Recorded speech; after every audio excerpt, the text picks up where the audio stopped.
بسم اللہ الرحمن الرحیم۔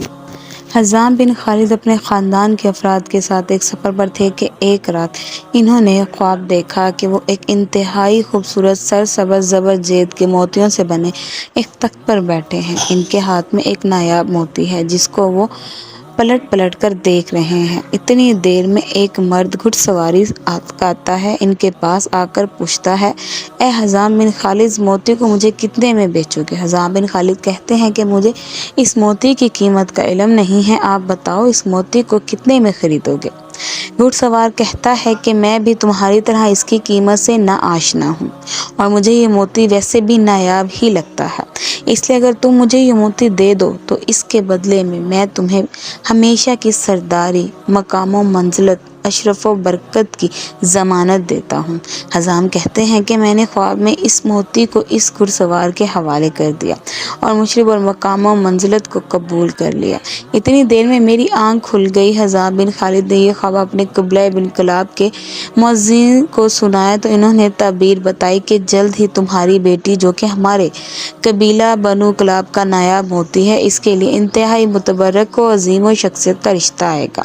جس کے باعث تمہیں شرف و عزت اور ہمیشہ کی سرداری نصیب ہوگی۔ حزام بن خالد سفر سے واپس لوٹے تو اس سے اگلے ہی دن حضرت عقیل بن ابو طالب بنو کلاب میں مہمان بن کر آئے۔ ناظرین گرامی، عرب میں یہ روایت تھی کہ جب بھی کسی بھی قبیلے میں کوئی مہمان آتا تو اب تک خواب مہمان نوازی اور خدمت کی جاتی، پھر تیسرے دن اس کی آمد کا سبب دریافت کیا جاتا۔ حضرت عقیل بن ابو طالب کی 2 دن مہمان نوازی کرنے کے بعد قبیلہ بنو کلاب کے سردار حزام بن خالد نے تیسرے دن ان کی آمد کا سبب دریافت کیا۔ حضرت عقیل بن ابو طالب کی 2 دن مہمان نوازی کرنے کے بعد قبیلہ بنو کلاب کے سردار حزام بن خالد نے تیسرے دن ان کی آمد کا مقصد دریافت کیا تو وہ فرمانے لگے کہ اپنے بھائی علی بن ابی طالب کا رشتہ آپ کی بیٹی فاطمہ کے لیے لے کر آیا ہوں۔ حزام بن خالد کہنے لگے، اے عقیل، امیر المومنین کے لیے ایک صحرا نشین عورت شائستہ نہیں ہے جو صحرا نشینوں کی ابتدائی تہذیب و تمدن میں پلی ہو۔ انہیں ایک بلند مرتبہ تمدن والی عورت سے ازدواج کرنا چاہیے اور ان 2 تمدنوں کے درمیان فرق ہے۔ عقیل نے ان کے کلام کو سننے کے بعد کہا، جو کچھ آپ کہتے ہیں اس سے امیر المومنین باخبر ہے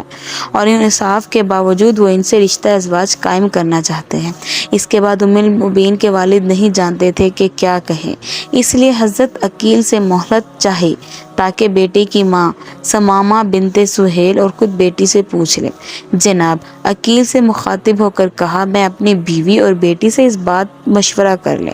ام الابلین کے باپ جب اپنی بیوی اور بیٹی کے پاس گئے تو دیکھا کہ ان کی بیوی ام البنین کے بالوں میں کنگھی کر رہی تھی۔ حزام بن خالد کمرے میں داخل ہوئے، ان سے حضرت علی رضی اللہ تعالی عنہ کو قبول کرنے کے بارے میں سوال کیا اور کہا، کیا تم ہماری بیٹی کو امیر المومنین کی شریک حیات بننے کے لائق جانتی ہو؟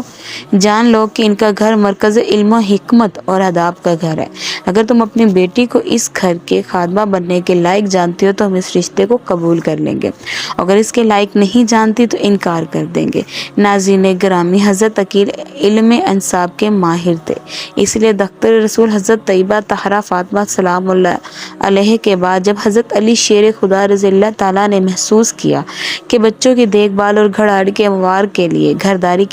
لیے ایک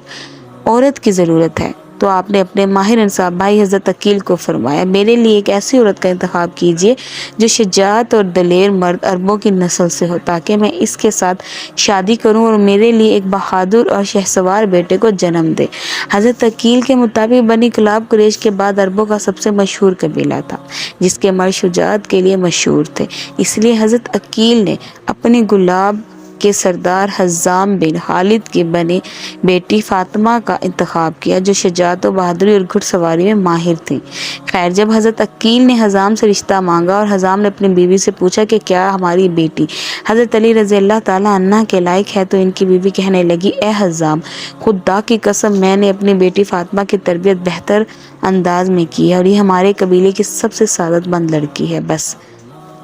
آپ اسے علی بن ابی طالب کے نکاح میں دے دیجیے۔ سنتے رسول صلی اللہ علیہ وآلہ وسلم کے مطابق نکاح پڑھا گیا۔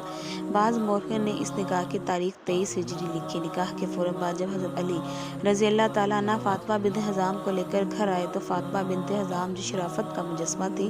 کہنے لگی کہ میں اس وقت تک گھر میں داخل نہ ہوں گی جب تک مجھے دختر رسول حضرت فاطمہ زہرا رضی اللہ تعالیٰ عنہ کی بڑی بیٹی اجازت نہ دے دے۔ حضرت حسنین کریمین کو ماں کی یاد ستانے لگی تو ان کی آنکھیں آنسو سے جھلک پڑی۔ جب فاطمہ بنت حزام نے گھر میں قدم رکھا تو اس وقت حسین کو بخار تھا اور فاطمہ بنت حزام نے اپنی شادی کی پہلی رات جنت کے سرداروں پر وار دی اور ساری رات ان کی خدمت میں گزار دی اور آپ کے منہ سے مسلسل یہ الفاظ ذکر رہے، میں فاطمہ نہیں بلکہ میں تو فاطمہ زہرا کی اولاد کی کنیز ہوں۔ حضرت علی شیر خدا رضی اللہ تعالیٰ عنہ جب بھی فاطمہ بنت حزام کو آواز دیتے تو حضرت امام حسن اور حسین کی آنکھیں اپنی والدہ کو یاد کر کے غمگین ہو جاتی، اس لیے فاطمہ بنت حزام کہنے لگی کہ آپ مجھے کنیز فاطمہ کہہ کر پکارا کریں تاکہ بچوں کو اپنی والدہ کی ذات نہ ستائے۔ اللہ پاک نے حضرت علی شیر خدا رضی اللہ تعالیٰ عنہ اور فاطمہ بنت حزام کی بطن سے 4 بہادر سپوت پیدا فرمائے جن کے نام حضرت عباس، حضرت عبداللہ، حضرت جعفر اور حضرت عثمان تھے۔ انہی 4 بیٹوں کی وجہ سے حضرت فاطمہ بنت حزام البنین کے لقب سے مشہور ہوئی۔ حضرت البنین نے اپنے یہ چاروں بیٹے حضرت امام حسن پر کربلا میں وار دیے اور تمام نے شہادت کا رتبہ پایا۔ آپ نے حضرت امام رضی اللہ تعالیٰ عنہ کی شہادت کے بعد جوان ہونے کے باوجود دوسری شادی نہ کی، 20 سال سے زیادہ کی طولانی مدت تک زندہ رہی۔ آپ کی تاریخ وفات کے بارے میں اختلاف ہے لیکن مشہور یہی ہے کہ حضرت ام البنین نے 13 جمادی الثانی 14 ہجری کو وفات پائی۔